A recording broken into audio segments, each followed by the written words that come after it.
Betul, Bu. Betul banget. Oke, sebelum pembelajaran pada hari ini dimulai, Ibu ingin kita berdoa terlebih dahulu supaya apa yang kita pelajari hari ini tuh dapat bermanfaat untuk kita dan nantinya kita juga dapat bermanfaat untuk masyarakat kita. Adakah yang ingin memberi doa untuk hari ini, Lutfi? Oke, boleh Lutfi.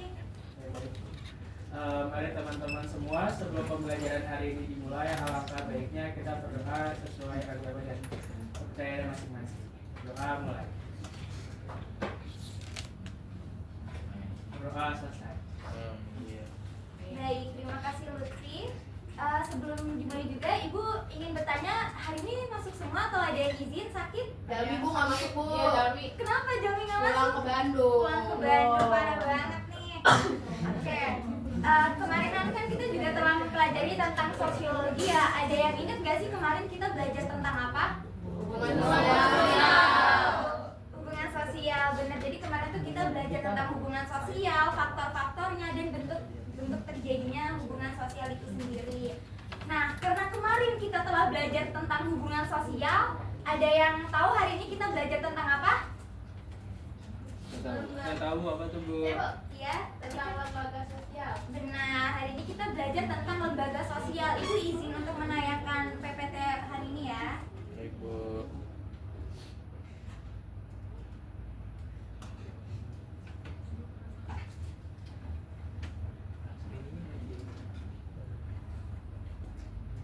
Dimulai dengan pengertian. Adakah yang bersedia untuk membantu Ibu membacakan pengertian dari lembaga sosial? Saya Bu. Iya, boleh Zahra. Menurut Sarjana Soekarno tahun 2019, lembaga sosial adalah himpunan norma dari segala tingkatan yang berkisar pada suatu kebutuhan pokok dalam kehidupan masyarakat. Selanjutnya, menurut Kojaraningrat tahun 2009, lembaga sosial adalah sistem tata kelakuan dan hubungan yang berpusat kepada aktivitas untuk memenuhi kebutuhan pokok manusia dalam kehidupan bermasyarakat.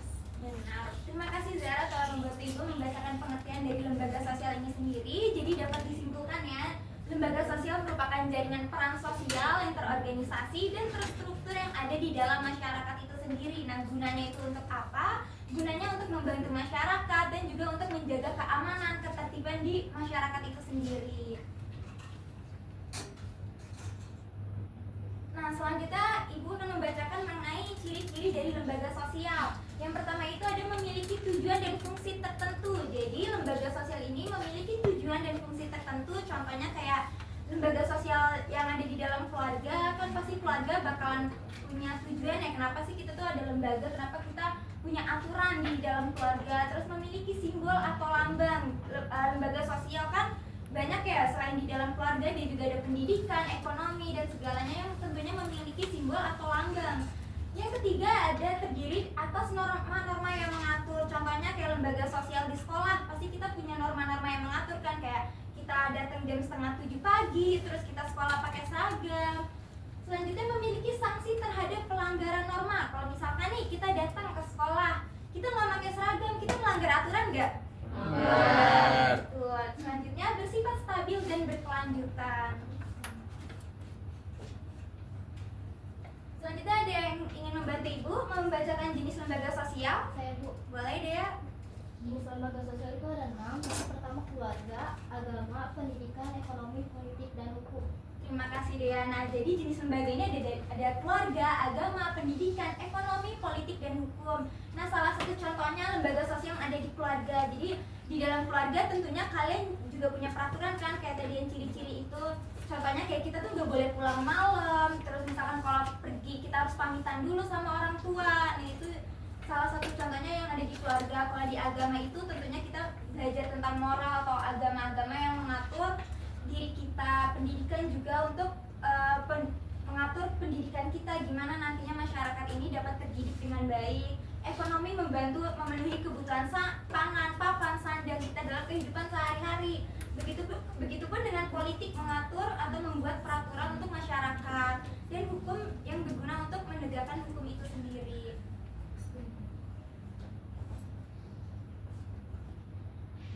Nah, seperti yang tadi telah Ibu jelaskan, peran lembaga sosial itu yang pertama mengatur perilaku masyarakat supaya tidak urak-urakan atau misalkan melanggar peraturan atau maling segala macam kan, itu pasti kita butuh peraturan ya. Jadi kita peran dari lembaga sosial sendiri itu mengatur perilaku masyarakat. Nah, yang kedua memenuhi kebutuhan pokok manusia itu sendiri. Contohnya itu dari jenis lembaga sosial di bidang ekonomi. Nah, contohnya itu apa? Contohnya yaitu koperasi yang membantu masyarakat untuk memenuhi kebutuhannya.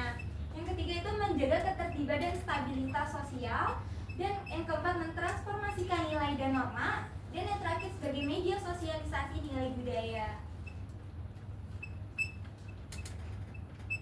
Selanjutnya ada yang ingin membantu Ibu untuk membaca peran lembaga sosial berdasarkan fakta dalam kehidupan masyarakat? Boleh, Intan.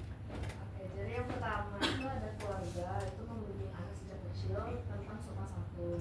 Kemudian ada sekolah, mengajarkan kedisiplinan dan pengetahuan. Terus ada agama, mengatur tata cara ibadah dan moral masyarakat. Kemudian ada ekonomi, memberi peluang kerja dan lapangan usaha.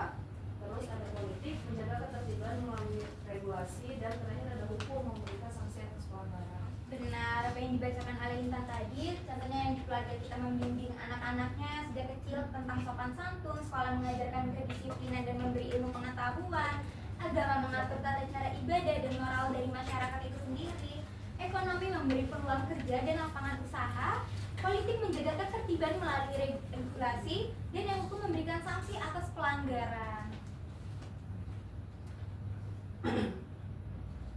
Nah, selanjutnya Ibu akan membahas mengenai hubungan berbagai peran lembaga sosial dalam menciptakan keteraturan dan ketertiban di masyarakat.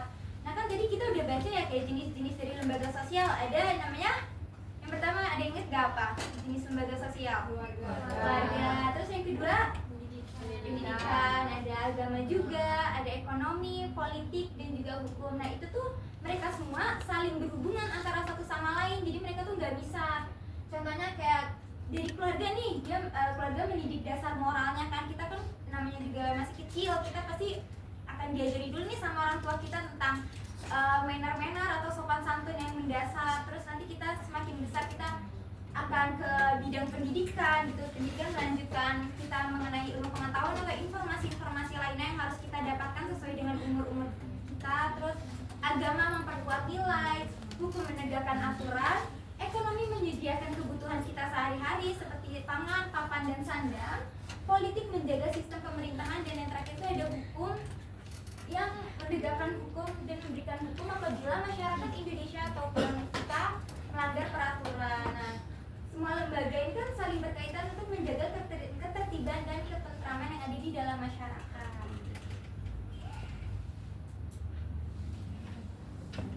Baik, sampai sini ada yang ingin bertanya? Boleh, Lutfi? Jadi saya jadi tanya Bu, kenapa sih lembaga sosial itu penting dalam masyarakat? Oke, terima kasih Lutfi atas pertanyaannya. Jadi kenapa sih lembaga sosial itu penting dalam masyarakat? Nah, lembaga sosial itu enggak cuma kayak sebuah organisasi bikin lembaga aja tuh enggak, tapi lembaga sosial itu juga punya kepentingan buat kita, contohnya untuk menjaga ketertiban, mengatur gimana cara kita berperilaku, terus lembaga sosial di bidang ekonomi contohnya kayak koperasi, pasar, bank itu kan di bidang ekonomi, yaitu untuk membantu perekonomian dari masyarakat Indonesia itu sendiri gitu. Lutfi sampai sini paham? Paham, terima kasih Bu. Oke, baik anak-anak semua, karena tadi kita telah mendengarkan ya, atau kalian sudah mendengarkan lah mengenai lembaga sosial ini, apakah dapat dipahami? Ya, oke, selanjutnya Ibu akan memberikan kalian latihan soal yang dimana di dalam latihan soal ini terdapat studi kasus yang harus kalian selesaikan. Buat kalian boleh bikin kelompok sebanyak 3-4 orang. Ini Ibu bagikan dan waktu pengerjaannya cuma 3 menit ya.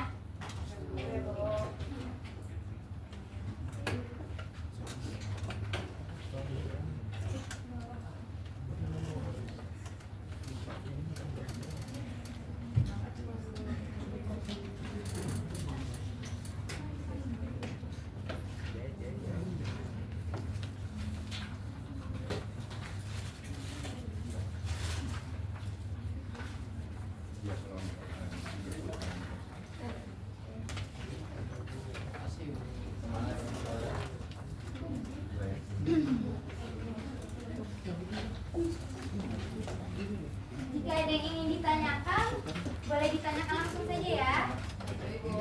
Jawabannya apa Bu? Kok nanya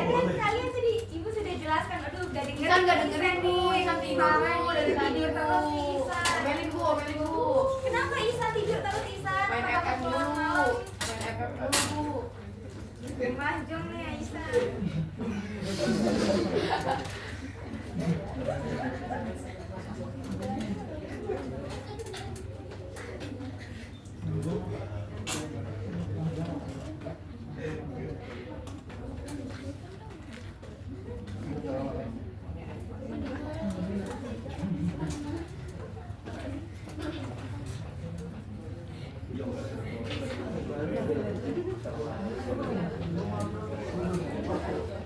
Mengerjakannya jangan berisik ya, ayo. Ya.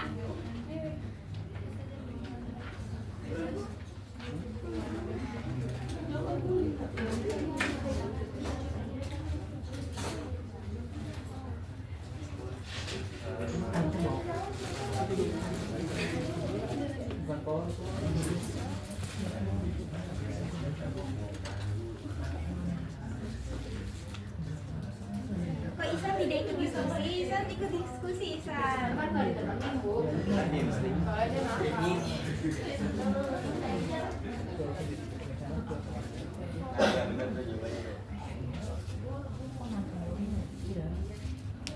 Bu, Fatihah nggak mau ngerjain Bu. Ya Bu, Kenapa? saya ini Bu, saya sedang berpikir untuk ngasih Bu. Dia nggak mau kerjain Bu.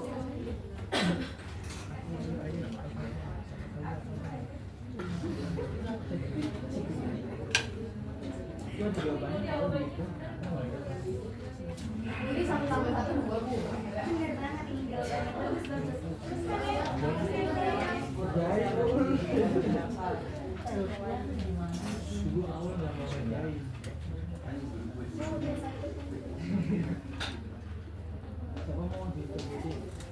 Sudah selesai? Lu boleh ngumpul sekarang kan, Bu? Nono.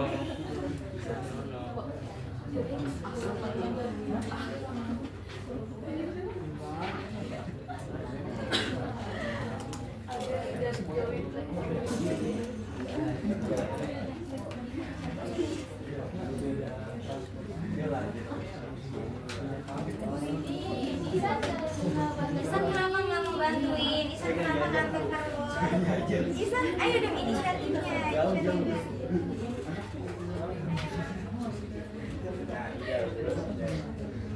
Jack sudah selesai, Jack? Belum, Bu. Oh, sudah, Bu. Ini kemana, Bu? Oh, udah, Bu. Jangan ini orang belakang. Tahu. Diri aja. Sudah ya? Siapa yang sudah? Saya. Kelompok Ardel. Kelompok Rehan sudah?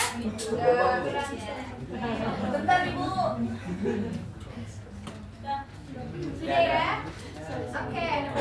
Dari kalian semua, adakah yang bersedia untuk membacakan hasil diskusinya? Bu, Jack, Bu. Atika? Jadi jawaban untuk pertanyaan Bisa, Bu, nomor bisa, Bu. satu, apa saja lembaga sosial yang terkait dalam kasus ini, yaitu lembaga sosial keluarga, pendidikan, agama, ekonomi, dan juga hukum. Lalu untuk pertanyaan kedua, bagaimana peran masing-masing lembaga sosial tersebut dalam menyelesaikan masalah? Peran lembaga keluarga dalam menyelesaikan masalah itu memberikan pendidikan karakter sejak dini, pengawasan sekolah anak, serta menciptakan suasana keluarga harmonis. Lalu peran pendidikan dalam menyelesaikan masalah yaitu memberikan pendidikan moral dan sosial di sekolah, mengadakan penyuluhan tentang dampak kenakalan remaja dan pernikahan dini, serta menyediakan kegiatan edukasi lingkungan positif. Lalu peran agama yaitu memberikan bimbingan keagamaan, penyuluhan tentang norma agama terkait pergaulan dan pernikahan dini, serta mengajak masyarakat untuk aktif dalam kegiatan keagamaan. Lalu yang selanjutnya peran ekonomi yaitu membuka peluang usaha bagi pemuda, pelatihan keterampilan kerja, serta menciptakan kegiatan produktif agar remaja tidak terjerumus pada hal yang negatif. Lalu terakhir peran hukum yaitu menegakkan peraturan tentang usia pernikahan, kenakalan remaja dan memberikan sanksi bagi pelanggar hukum yang mengganggu ketertiban masyarakat. Lalu pertanyaan selanjutnya itu apa solusi yang bisa diberikan oleh kelompok kami? Yang pertama, komunikasi yang baik di rumah. Lalu yang kedua, sekolah mengadakan pendidikan rutin tentang bahaya pengenalan remaja dan pernikahan dini. Yang ketiga, tempat ibadah mengadakan kegiatan keagamaan yang melibatkan remaja. Yang keempat, pemerintah desa menyediakan pelatihan tentang kerja bagi remaja dan keluarga kecil. Yang kelima, penegakan hukum terhadap pelanggaran aturan pergaulan remaja dan pernikahan di bawah umur. Lalu yang terakhir, membentuk forum pemuda desa untuk kegiatan sosial dan olahraga. Baik, terima kasih Atika. Teman-teman, setuju nggak nih sama jawabannya Atika? Setuju. Oke, kita beri tepuk tangan dulu untuk kelompok Atika. Baik, jadi tujuan kita mempelajari mengenai lembaga sosial supaya kita tahu ya kalau lembaga sosial itu sebenarnya ada loh dan banyak di sekitar kita, terus berguna untuk menjaga keamanan, ketertiban untuk masyarakat itu sendiri dan untuk membantu masyarakat. Nah, sudah cukup ya pelajaran mengenai lembaga sosial pada hari ini. Untuk anak-anak semua jangan lupa pelajari materi untuk minggu depan, yaitu mengenai lembaga sosial sesuai dengan investigasi lapangan. Ibu cukupkan pembelajaran pada hari ini. Wassalamualaikum warahmatullahi wabarakatuh.